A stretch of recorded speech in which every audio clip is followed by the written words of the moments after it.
অপেক্ষা করার পর অবশেষে কিন্তু পশ্চিমবঙ্গের সবচেয়ে জনপ্রিয় এবং বিশ্বাসযোগ্য যে scholarship Swami Vivekananda merit cum scholarship সেই আবেদন প্রক্রিয়া কিন্তু চালু হয়ে গেল।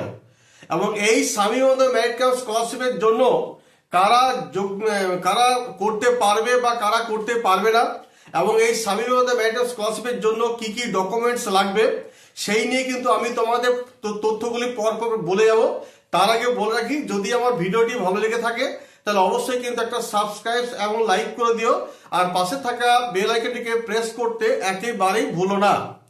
দেখো, তোমাদের স্বামী বিবেকানন্দ মেরিট কাম স্কলারশিপের আবেদন করার জন্য কিন্তু পোর্টাল খুলে গেছে। ইতিমধ্যে সব তাড়াহুড়ো করে যে যা পারছে কিন্তু আবেদন প্রক্রিয়া শুরু করে দিয়েছে। কিন্তু আমার বক্তব্য, আগে তোমরা স্বামী বিবেকানন্দ মেরিট কাম স্কলারশিপের পোর্টালে যাও, সেখানে কি কি ইন্ট্রোডাকশন দেওয়া আছে সেগুলো ভালো করে পড়ো। অত তাড়াহুড়ো করে যে তোমাকে আবেদন করতে হবে তার কোনো মানে নেই, কারণ এই আবেদন প্রক্রিয়া যে এখনই শেষ হয়ে যাচ্ছে তা নয়। এই আবেদন প্রক্রিয়া চলবে পরের বছর প্রায় আগস্ট সেপ্টেম্বর মাস পর্যন্ত। অতএব প্রথমে পুঙ্খানুপুঙ্খভাবে ইন্ট্রোডাকশনগুলো পড়ো, কি কি করতে বলেছে, কি কি ডকুমেন্টস লাগছে, কিভাবে তোমরা এই অ্যাপ্লিকেশনটা করবে সেইগুলো ভালো করে বুঝো, তারপর করো। অনেকে কিন্তু তাড়াহুড়ো করে করছে, অনেকের ভুলে যাচ্ছে। আর একটা কথা সবসময় কিন্তু মনে রাখবে, এই স্বামী বিবেকানন্দ মেরিট কাম স্কলারশিপের আবেদন করার সময় যদি কোনো কারণে কোনো কিছু যদি ভুল থাকে তাহলে কিন্তু তুমি একদম টাকা পাবে না। সেই জন্য তোমার যদি স্বামী বিবেকানন্দ মেরিট কাম স্কলারশিপের আবেদন প্রক্রিয়া যদি সঠিকভাবে করা থাকে এবং ঠিক মতো যদি ডকুমেন্টসগুলো যদি তুমি আপলোড করে দিতে পারো, তাহলে 100% গ্যারান্টেড যে তুমি এখান থেকে কিন্তু টাকা পাবে। তাহলে প্রথমে বলে নি যে এই স্বামী বিবেকানন্দ মেরিট কাম স্কলারশিপের জন্য কি কি যোগ্যতা লাগবে, ভালো করে শুনে নাও। যারা 2024 সালে মাধ্যমিক পাস করেছো এবং উচ্চ মাধ্যমিক পাস করেছো, যদি তোমাদের রেজাল্টের নাম্বার 60% থেকে 60% অ্যাবাভ যদি নাম্বার থাকে, তাহলে তোমরা কিন্তু স্বামী বিবেকানন্দ মেরিট কাম স্কলারশিপে আবেদন করতে পারবে।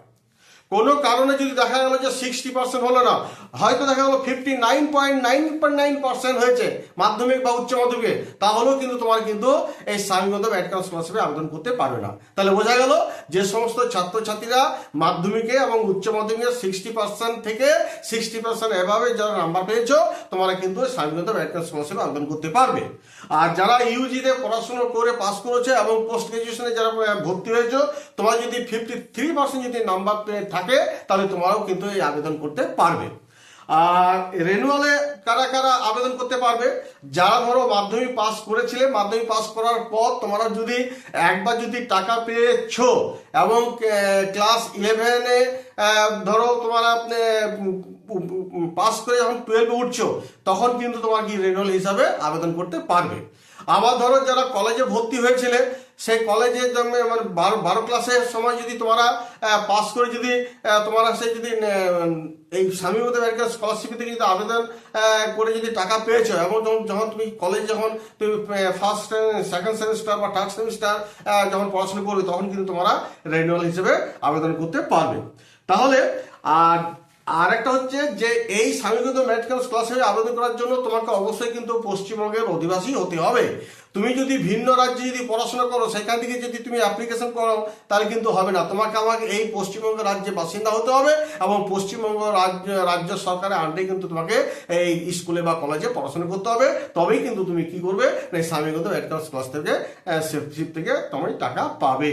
তাহলে বোঝা গেল। আর আরেকটা হচ্ছে যাদের ইনকাম সার্টিফিকেট যেটা দিতে হবে আর কি, যদি পরিবারের আয় 2.5 লক্ষ টাকা বাৎসরিক যদি 2.5 লক্ষ টাকা যদি নিচে হয়, তাহলে তুমি কিন্তু এই আবেদনের যোগ্য। আর যাদের বাবার হয়তো চাকরি করছে, হয়তো 2.5 লক্ষ টাকার অনেক আরো বেশি ইনকাম রয়েছে, তারা কিন্তু 60% নাম্বার পেলেও কিন্তু তোমরা এই স্কলারশিপে আবেদন করতে পারবে না। এবার তোমাদের আমি বলে দেবো যে স্বামী বিবেকানন্দ মেরিট কাম স্কলারশিপের আবেদন করার জন্য কি কি ডকুমেন্টস লাগবে, এইখানে কিন্তু ভালো করে কিন্তু একটু খেয়াল করো। তোমরা ভালো করে ওই পোর্টালে যাবে, পোর্টালে গিয়ে সব ইন্ট্রোডাকশনগুলো ভালো করে পড়বে। তবুও আমি এখানে একটু বাংলা করে বলে দিচ্ছি, তো ভালো শুনে নাও।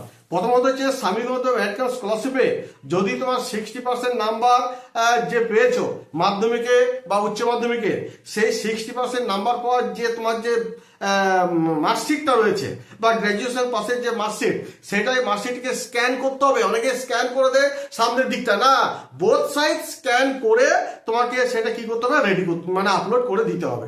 মানে মার্কশিটটা কিন্তু একদম মাস্ট। কিন্তু এই যে মাধ্যমিকে যে মার্কশিটটা পেয়েছো, উচ্চ মাধ্যমিক যে মার্কশিটটা পেয়েছো, হ্যাঁ, এইগুলো কিন্তু বোথ সাইড স্ক্যান করে আপলোড করতে হবে।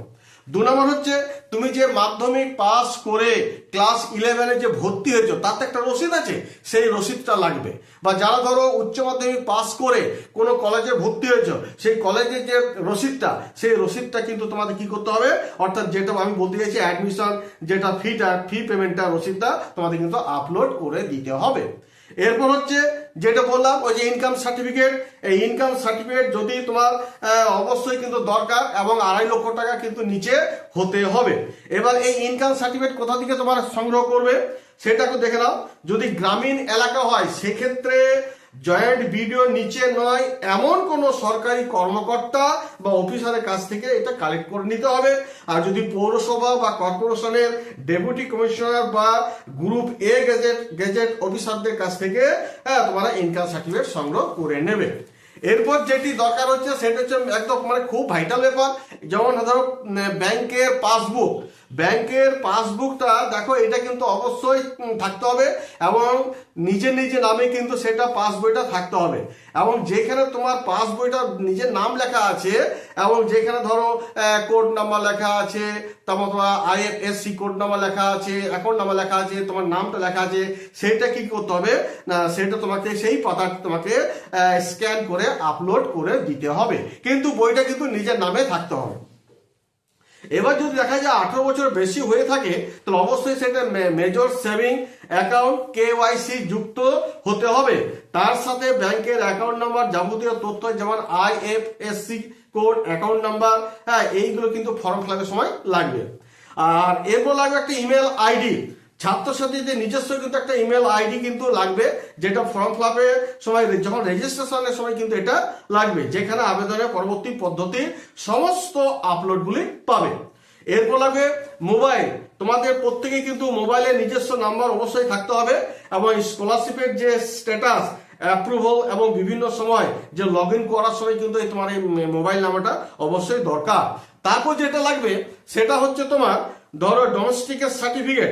ডোমেস্টিকের সার্টিফিকেট হিসেবে কি আধার কার্ড দিলেই হবে। এই আধার কার্ড যখন তুমি এই স্কলারশিপে যখন তুমি আবেদন করবে অবশ্যই কিন্তু এই আধার কার্ডের নম্বরটাও লাগবে, আর এটা ডোমেস্টিকের সার্টিফিকেট হিসেবে কিন্তু কাজে লেগে যাবে। এরপর যেটা লাগবে সেটা হচ্ছে রঙিন ফটো। তোমার কিন্তু রঙিন ফটো লাগবে, ফর্ম ফিল আপের সময় এটা আপলোড করে দিতে হবে। আর তার সঙ্গে সঙ্গে প্রত্যেকটা ছাত্রছাত্রী যারা অ্যাপ্লিকেশন করবে তোমাদের যে স্বাক্ষর সেটা স্ক্যান করে আপলোড করে দিতে হবে এবং যেটা অ্যাপ্লিকেশন ফর্মের সাথে পোর্টালে থেকে যাবে। তাহলে প্রিয় ছাত্রছাত্রীরা তোমরা বুঝে গেলে যে এই Swami Vivekananda merit cum scholarship আবেদন করে কারা আবেদন করতে পারবে এবং কারা আবেদন করতে পারবে না সেটা বোঝা গেল। আর এই আবেদন করার জন্য কি কি তোমাদের ডকুমেন্টস লাগবে তাও আমি বলে দিলাম। তবে এবার বলি যারা রেনুয়াল হিসাবে করবে, রেনুয়াল কারা করবে, যারা ক্লাস 11 পাস করে যারা 12 ক্লাসে পড়ছো এবং যদি মাধ্যমিকে যদি একবার টাকা পেয়ে থাকো তাহলে তোমরা রেনুয়াল করতে পারবে। হ্যাঁ, তো এই রেনুয়ালগুলোর জন্য তোমাদের আবার কি কি ডকুমেন্টস লাগবে সেটাও কিন্তু একটা দেখে নাও। প্রথমত হচ্ছে copy of the marksheet of the last examinations in the present course of study. অর্থাৎ তোমাদের যে লাস্ট যে মার্কশিটটা রয়েছে সেই মার্কশিটটা কিন্তু তোমাদের লাগবে এবং both side and in case of the semester examination system board semester marksheet. এবার ধরো 2 নম্বর কি লাগবে, admission receive for the promotions of the next higher class. তুমি যে ক্লাসে তুমি আবার ভর্তি হচ্ছ তার কিন্তু অ্যাডমিশন রসিদটা তোমাদের লাগবে। অর্থাৎ যারা রিনিউয়াল হিসাবে আবেদন করবে তোমাদের এই দুটি লাগবে, এর বেশি আর কিছু লাগবে না।